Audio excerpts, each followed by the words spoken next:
여러분 안녕하십니까? 법률정보쇼 한문철 변호사입니다. 요즘 가끔 뉴스에서 무단횡단하다가 교통사고로 사망했는데 운전자에게 무죄 판결이 선고됐다. 그리고 피해자 유족들이 소송을 걸었는데 패소했다. 즉 한 푼도 못 받았다.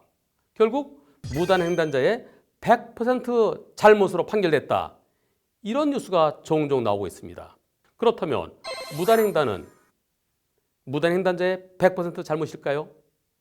많은 분들이 신호등 있는 횡단보도에서 보행자 신호 빨간불에 무단횡단하다 사고 당하면 그것은 보행자의 100% 잘못이야. 운전자는 잘못이 없고 보행자는 한 푼도 손해배상받지 못한다 라고 생각하시는 분들이 계신 것 같습니다. 차량 직진 신호, 좌회전 신호, 내가 갈 수 있는 신호라 하더라도 앞에 뭔가가 있으면 멈춰야 되죠. 피해 가야 되죠. 앞에 교차로가 있습니다.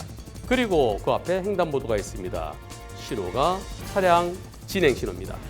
쭉 가는데 저기서 무단횡단하는 사람이 있어요. 어딜 무단횡단을 하다니 여기는 차량 진행 신호인데 어딜 들어와 그러면서 마당에 부딪혔으면 그러면 운전자에게 잘못이 있는 거죠. 운전자는 언제든지 뭔가 앞에 위험한 상황이 있으면 차를 멈춰야 되죠. 그러기 위해서는 제한 속도를 초과하지 않고 앞을 잘 보면서 운전해야 되죠. 운전의 가장 기본은 앞을 잘 보는 겁니다. 앞을 잘 봤으면 무단횡단하는 사람이 보이죠. 보이면은 빵빵빵빵 그래도 오면은 내가 브레이크 잡아서 피해야 되죠. 무단횡단자가 보이는데도 불구하고 그냥 가는 건 있을 수가 없는 일이죠. 따라서 왜 빨간불에 들어갔느냐, 들어가지 말라는 데를 왜 들어갔느냐, 제정신이 아니다. 그래서 무단횡단자의 잘못을 더 크게 봅니다. 기본적으로 무단횡단자 60, 자동차 운전자 40으로 보는데요. 그런데 예외가 있습니다. 무단횡단자에게 100% 잘못이 인정되는 예외가 있습니다. 여러분들이 가끔 접하시는 뉴스들은 예외적으로 운전자가 도저히 피할 수 없었던 사고입니다. 앞을 잘 보면 사람 뛰는 게 보이죠? 걸어오는 게 보이죠? 그럼 피할 수 있었어야 돼요. 그런데 피할 수 없을 때가 있습니다. 어떤 경우냐면 쭉 가고 있습니다. 저 앞에 녹색 신호예요. 녹색 신호로 바뀐 지 얼마 안 됩니다. 보통 녹색 신호가 한 2분 정도 주어지죠. 약 한 10초 전에 녹색 신호로 바뀌는 거 봤어요. 그럼 나는 쭉 가면 됩니다. 이쪽에 1차로에는 좌회전 신호를 기다리는 차들이 있습니다. 쭉 차들이 좌회전하기 위해서 한 7, 8대가 서 있습니다. 왼쪽 깜빡이를 켜고. 직진차는 좌회전 신호 대긴 차 옆으로 쭉 가고 있는데요. 제한 속도 60도에서 60 정도로 가고 있었습니다. 그런데 정선을 막 지나려고 그러는데 그때 어떤 사람이 탁 튀어나오는 거예요. 좌회전 대기 중인 차들 앞에서 갑자기 튀어나오는 겁니다. 튀어나오는 걸 발견했을 때 불과 5m. 5m 앞에 사람이 나오면 피할 수 있을까요? 시속 60km로 달릴 때는 위험을 느끼고 멈추는 데까지 약 30m가 필요합니다. 아, 위험하다! 브레이크 밟어! 눈으로 보고 머리에서 명령을 내려서 브레이크 밟기까지 0.7초에서 1초 정도가 필요하고요. 그동안에 자동차는 한 11m에서 17m 쭉 가는 겁니다. 브레이크 잡으면 끼익 하면서 밀리는 거리가 필요하죠. 제동거리가 필요합니다. 그것을 합치면 약 30m입니다. 약 5m 앞에서 갑자기 나타나면 아무리 빨리 브레이크를 잡더라도 브레이크 잡기도 전에 먼저 부딪히게 되죠. 그 경우 앞에서 무단횡단하는 사람이 보였다면 미리 조심할 수 있었겠지만 좌회전 대기 중인 차들 사이에서 갑자기 튀어나오면 안 보이죠? 안 보이는 사람이 갑자기 나오면은 그때는 도저히 피할 수 없는 겁니다. 그런 경우까지 운전자에게 잘못이 있다고 한다면 운전자가 겁이 나서 도저히 못 가는 거예요. 앞에 신호는 녹색 신호지만 혹시 저 앞에 신호 대긴 차들 사이에서 사람이 나오면 어떡하나? 그 앞에 사람이 나오면 어떡하나? 그럼 차 한 대 지나갈 때마다 가다가 없네. 또 가다. 없네. 또 없네. 그러면 그 자동차가 아니죠. 비현실적이죠. 따라서 내 신호를 받고 가는 차는 미리 무단횡단하는 사람이 보였으면 조심할 수 있지만 신호 대기 중인 차들 사이에서 갑자기 사람이 나타났을 때 그때는 도저히 피할 수가 없는 겁니다. 여러분들이 뉴스에서 보시는 무단횡단자의 100% 잘못이고 운전자의 잘못이 없다라는 판결들은 대부분이 신호 대기 중인 차들 사이에서 사람이 튀어나온 겁니다. 그에 반해서 도로 오른쪽에 불법 주차, 불법 정차되어 있는 차들이 가끔 있습니다. 그런 차들 사이에서 사람이 나오면 그것도 미리 안 보이죠?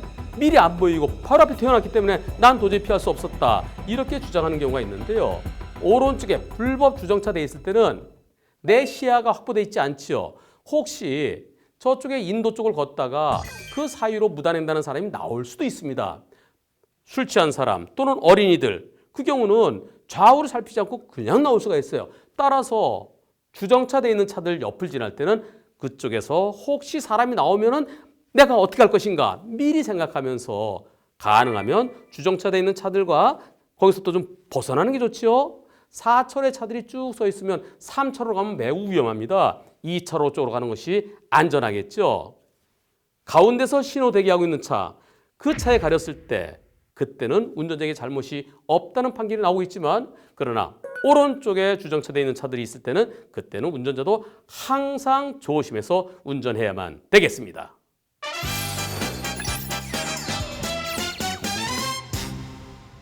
이번 주제의 키포인트는 신호등 있는 횡단보도에서 빨간불에 무단횡단했을 때 운전자에게 미리 보일 때 시야가 확보될 때 그때는 운전자에게도 잘못이 있습니다.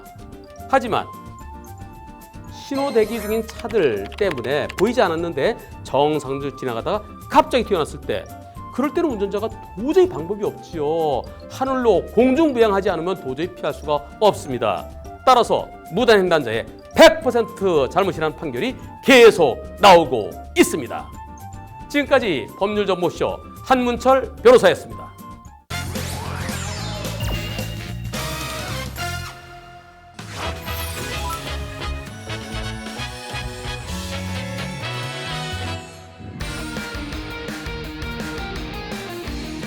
안녕하십니까. 법률정보쇼 오성환 변호사입니다. 오늘은 강한 특허권을 획득하는 방법에 대해서 알아보도록 하겠습니다.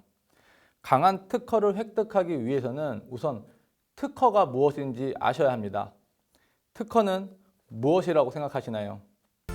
특허법 제2조 제2호에서는 특허 발명이란 자연 법칙을 이용한 기술적 사상의 창작으로서 고도한 것이라고 규정하고 있지만 이번 방송에서 이렇게 어려운 이야기를 하지는 않고 실무적 관점에서만 설명드리려고 합니다. 자, 특허는 글입니다. 왜 글이냐면 특허법 제97조는 특허 발명의 보호 범위는 특허 청구 범위에 적혀 있는 사항에 의해서 정해진다라고 규정하고 있습니다.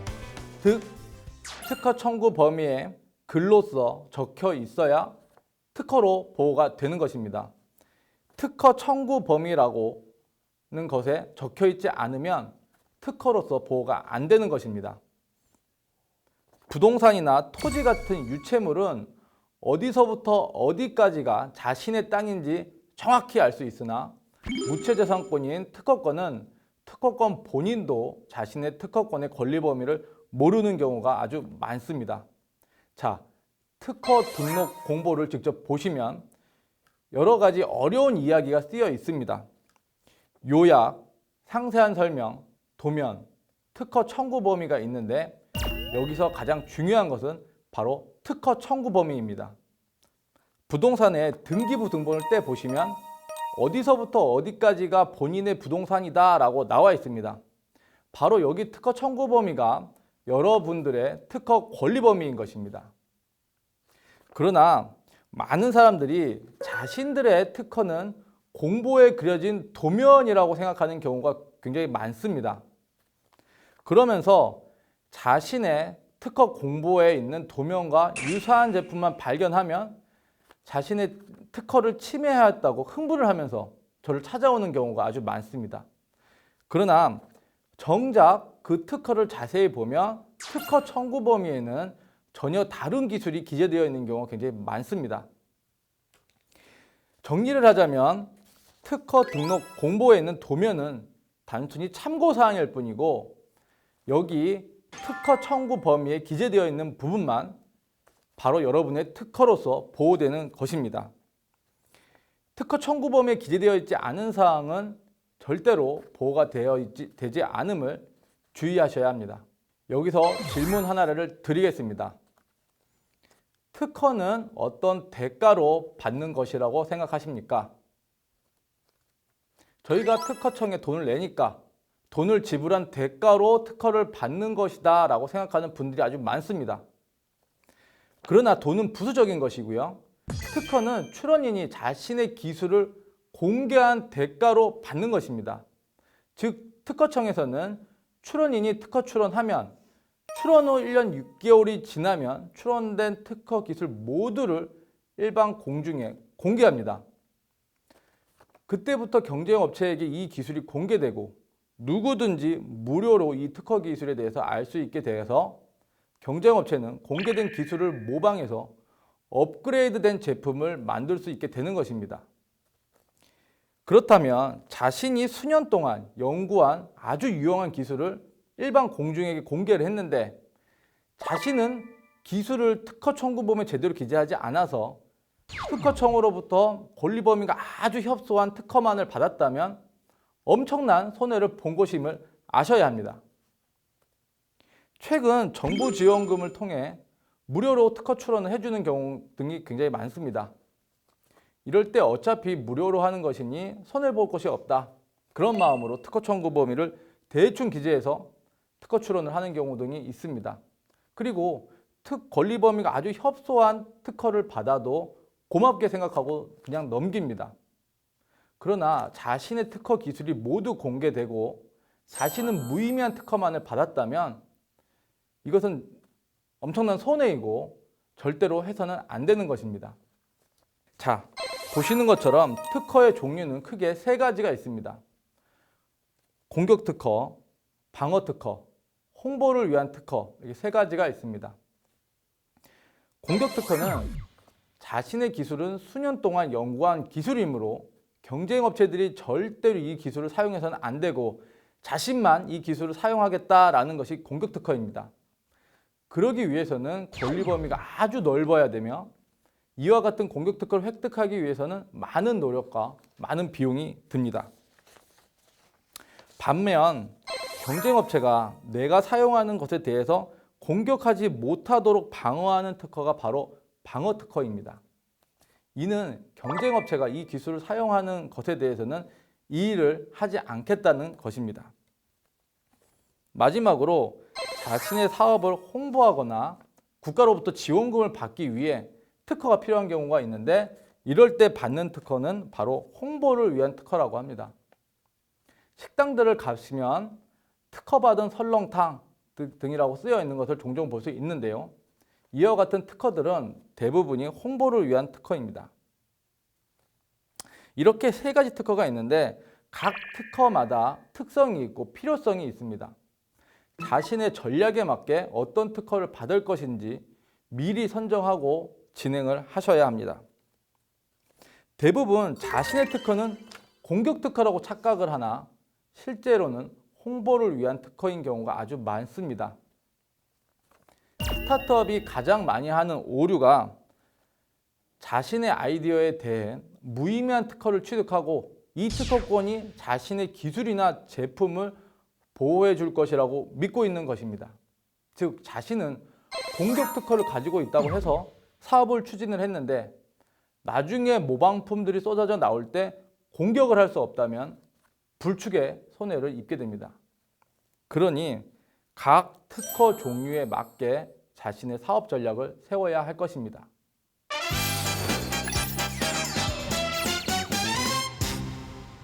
이번 주제의 키포인트는 특허는 글이다라는 것입니다. 특허 청구 범위에 글로 적혀 있는 사항만 특허로서 보호된다라는 것이 이번 주제 첫 번째 키포인트고요. 두 번째는 특허에는 공격 특허, 방어 특허, 홍보를 위한 특허가 있으므로 특허 종류에 맞게 자신의 사업 전략을 세워야 한다는 것입니다. 지금까지 법률정보쇼 오성환 변호사였습니다. 감사합니다.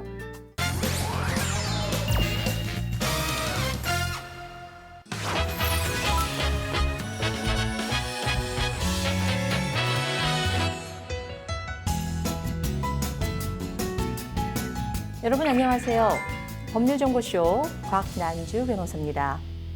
오늘은 평소 법에 관심이 없고 그래서 기본적인 용어조차 어색해 하시는 분들을 위해서 우리가 일상생활에서 흔히 접하는 집행유예 제도에 대해서 설명드리도록 하겠습니다.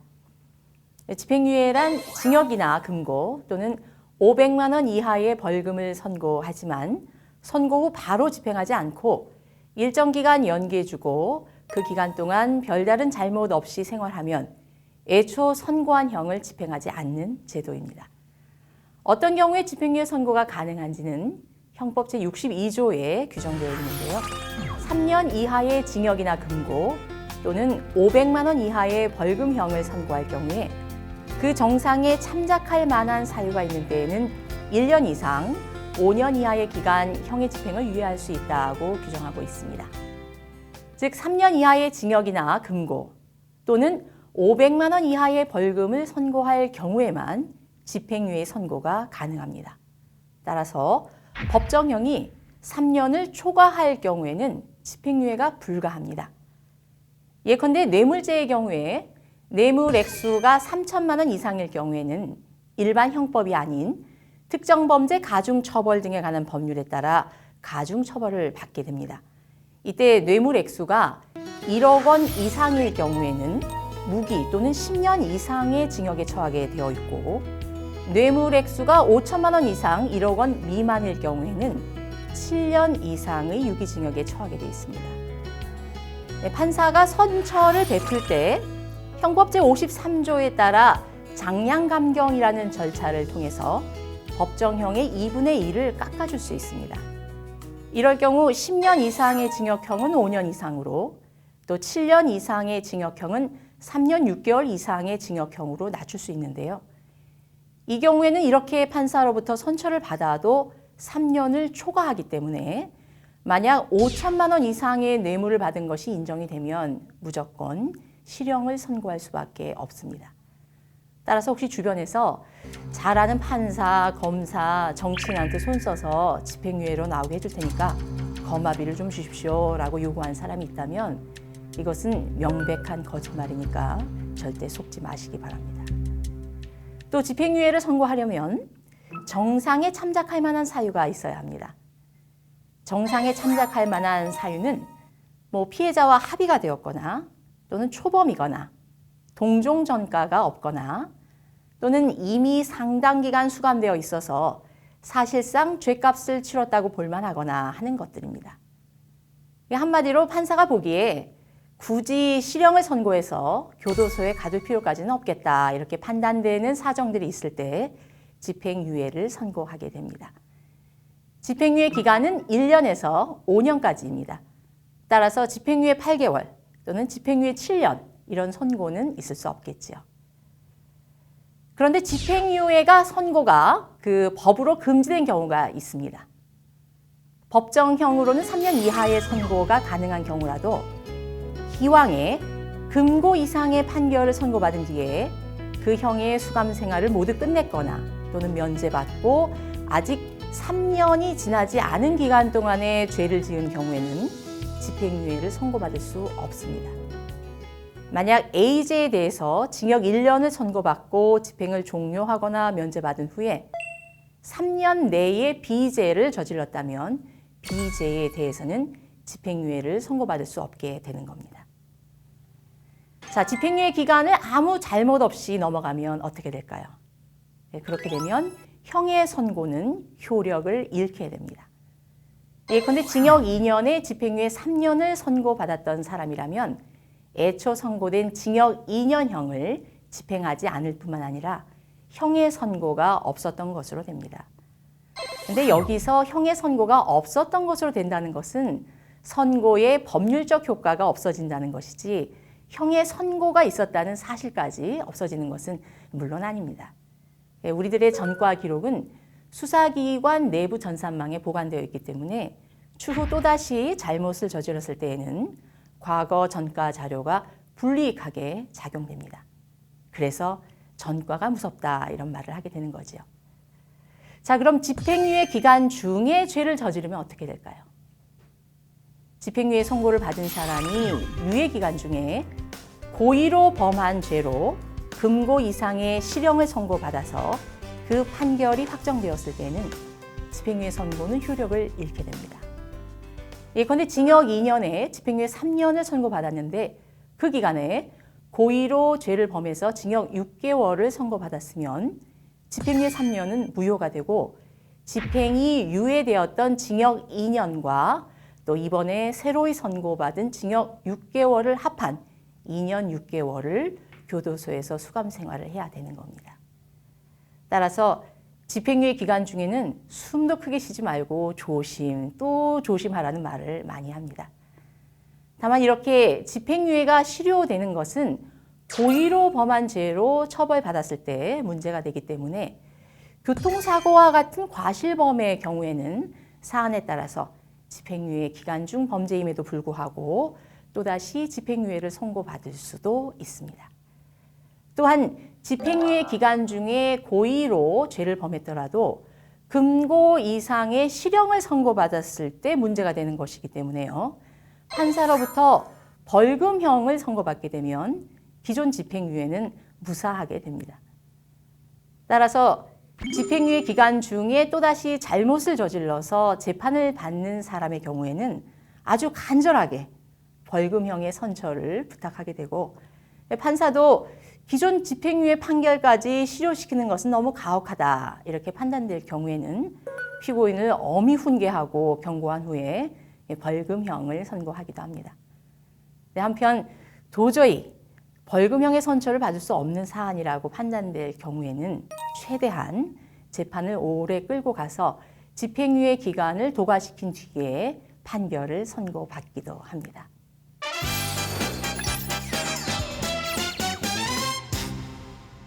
이번 주제의 키포인트는 집행유예는 모든 범죄에 대해 선고할 수 있는 것이 아니라 3년 이하의 징역이나 금고 또는 벌금 500만 원 이하를 선고하는 경우에만 가능합니다.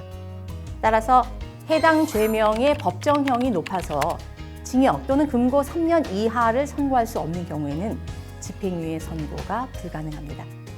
그리고 집행유예 기간 동안 아무 잘못을 저지르지 않으면 유예된 형이 집행되지 않지만 집행유예 기간 중에 고의범으로 금고 이상의 실형을 선고받으면 집행유예가 실효되어서 유예되었던 형을 살아야 합니다. 오늘은 여러분과 집행유예 제도에 대해서 한번 알아봤습니다. 지금까지 법률정보쇼 광란주 변호사였습니다. 남은 하루도 행복하십시오. 감사합니다.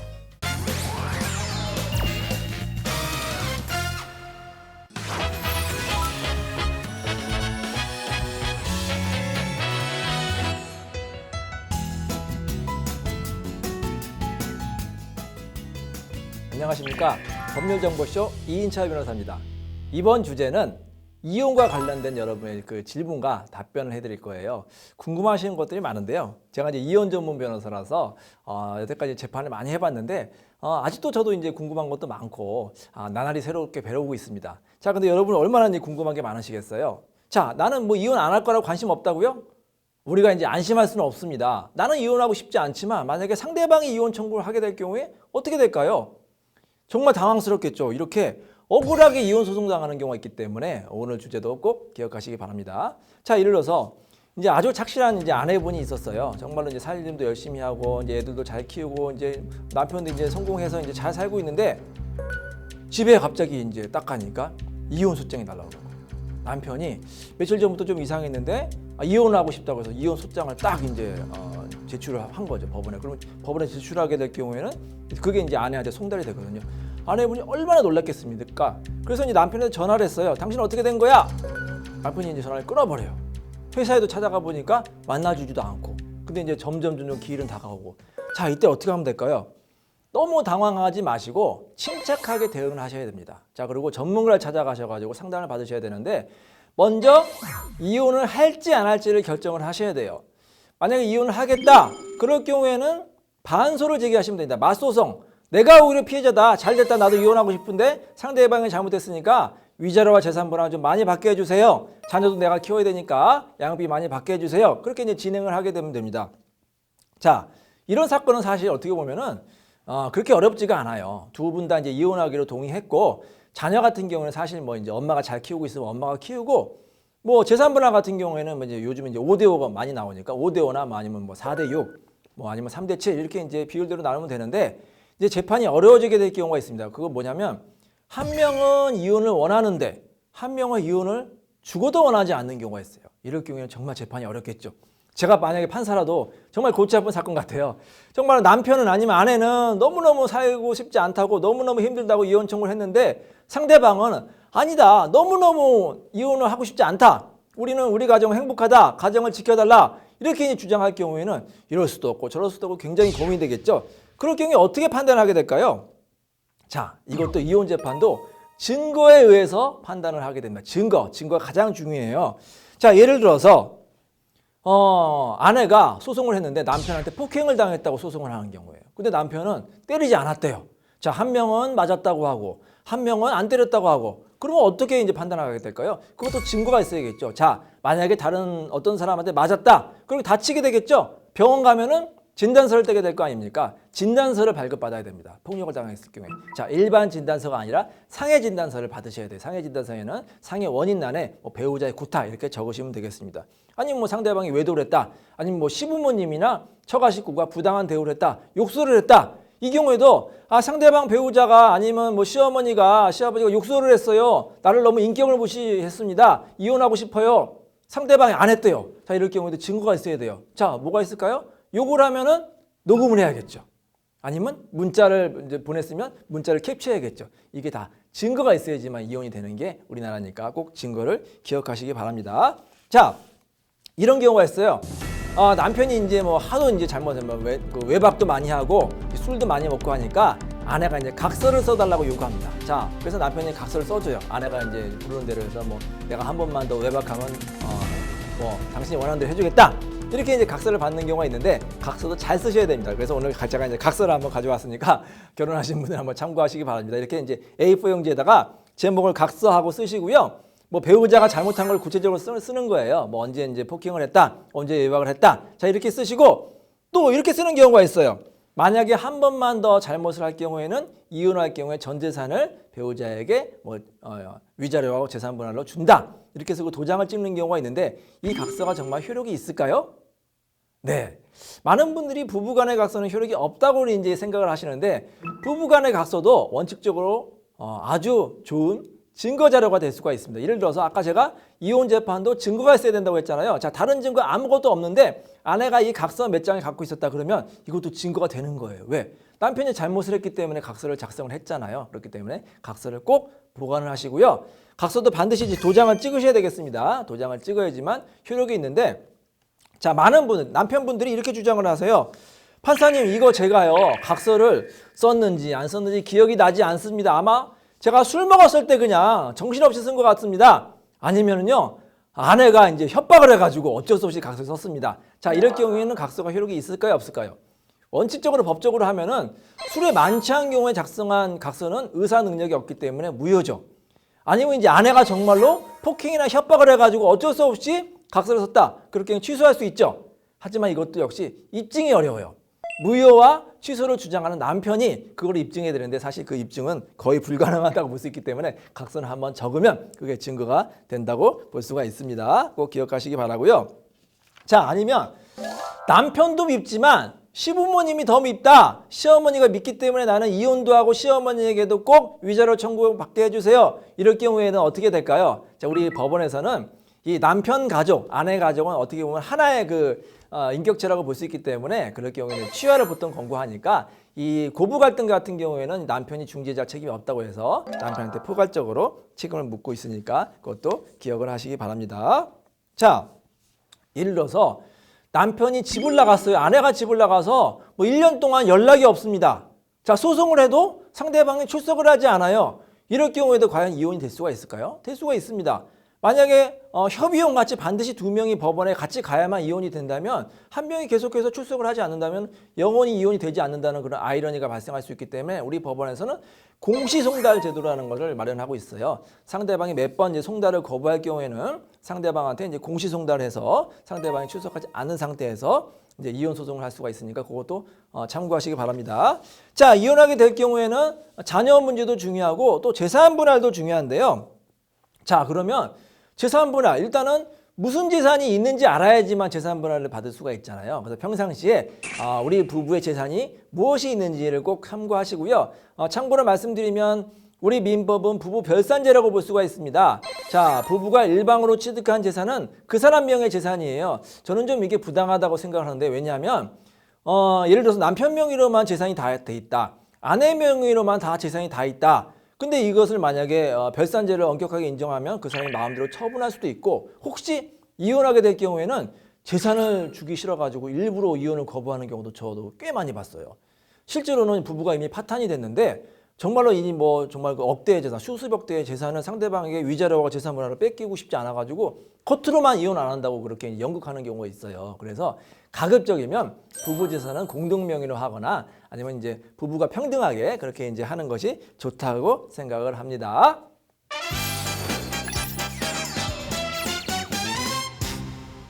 이번 주제의 키포인트는 이혼과 관련된 몇 가지 궁금증에 대해서 설명을 드렸습니다. 자, 이혼하게 될 경우에는 가장 중요한 게 뭐라고 말씀드렸죠? 바로 다른 재판과 마찬가지로 증거가 가장 중요해요. 예를 들어서 폭행 같은 경우에는 상해 진단서, 아니면 그것도 없으면 뭐 문자라든지 녹음, 아니면 이제 각서라도 받으면 이제 증거가 되니까 꼭 기억하시기 바라고요. 또 가급적이면 뭐 시부모님이나 처가 식구들한테 이제 소송하기보다는 남편이나 아내를 상대로만 이제 소송하는 게 이제 바람직하고요.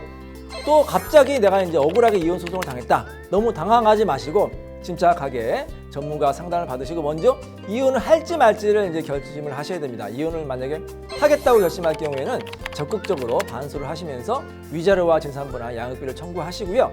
이혼을 나는 정말 하고 싶지 않다, 그러면 기각에 대한 답변서를 구하고 혼인 생활을 이제 하려는 노력하는 모습을 보이면 이혼이 기각이 될 수도 있습니다. 자, 지금까지 법률정보쇼 이인철 변호사였습니다. 감사합니다.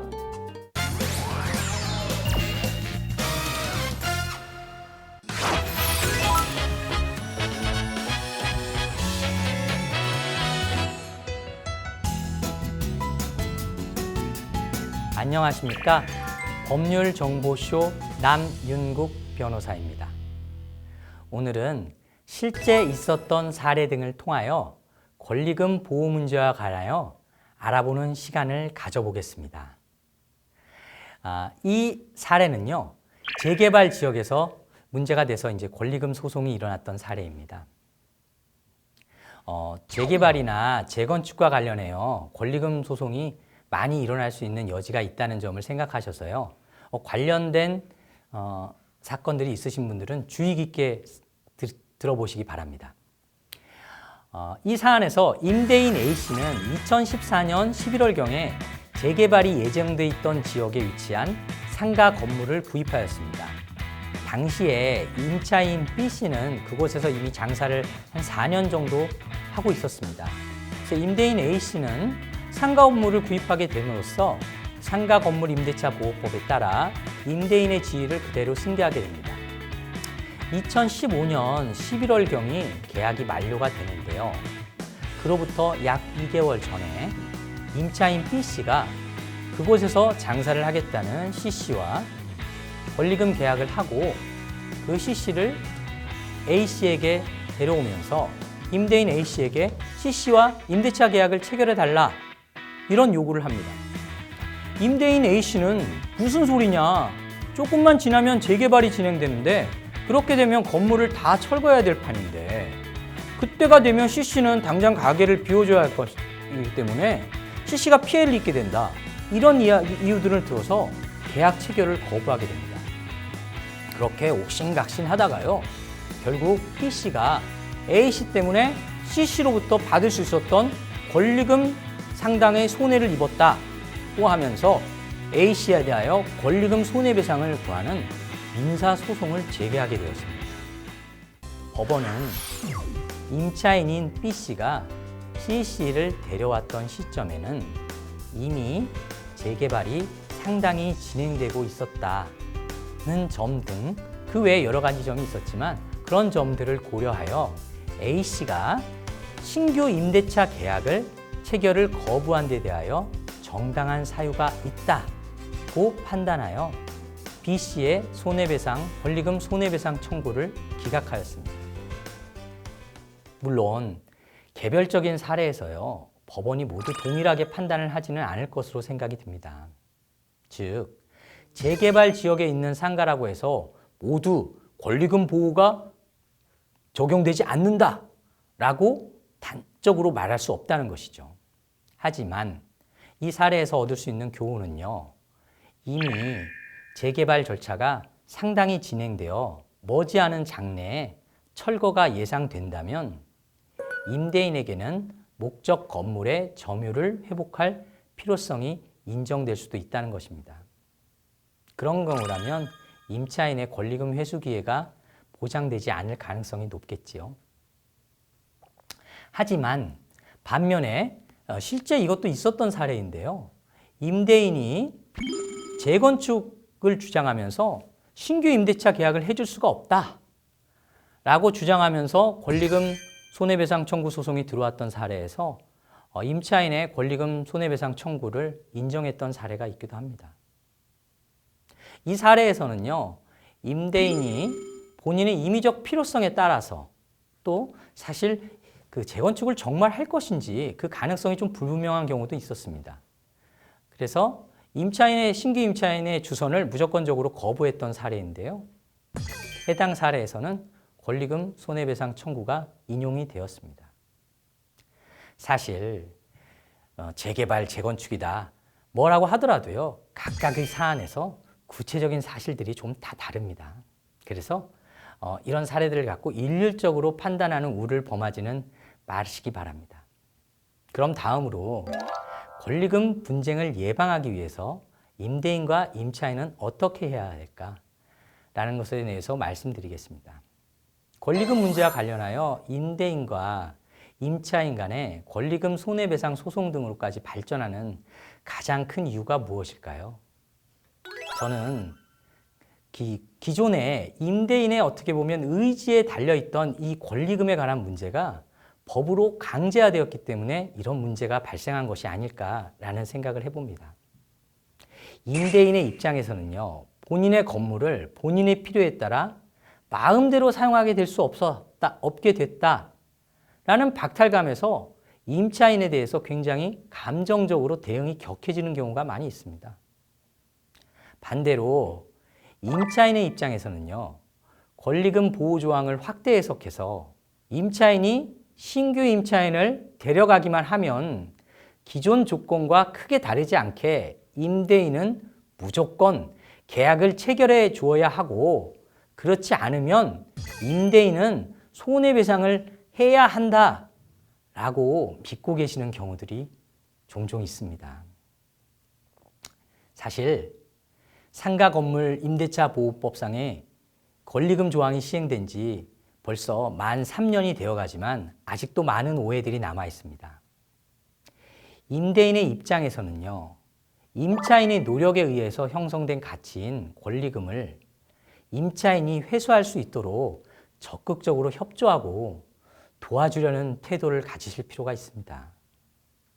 그리고 임차인의 입장에서도요, 임대인과 충분한 협의를 통해서 임대인이 원하는 신규 임차인을 주선해 줄 수 있는 노력을 충분히 하실 필요가 있습니다.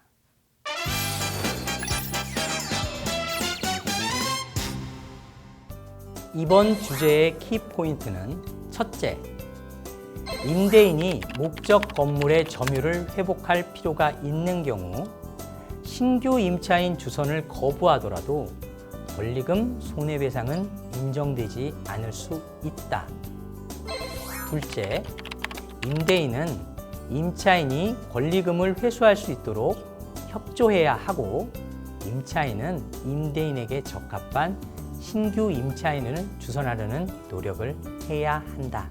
이런 노력을 통하여 임대인과 임차인이 소송이 아니라 화해와 협력의 관계를 발전시켜 나가기를 바라겠습니다. 이상으로 법률정보쇼 남윤국 변호사입니다. 감사합니다.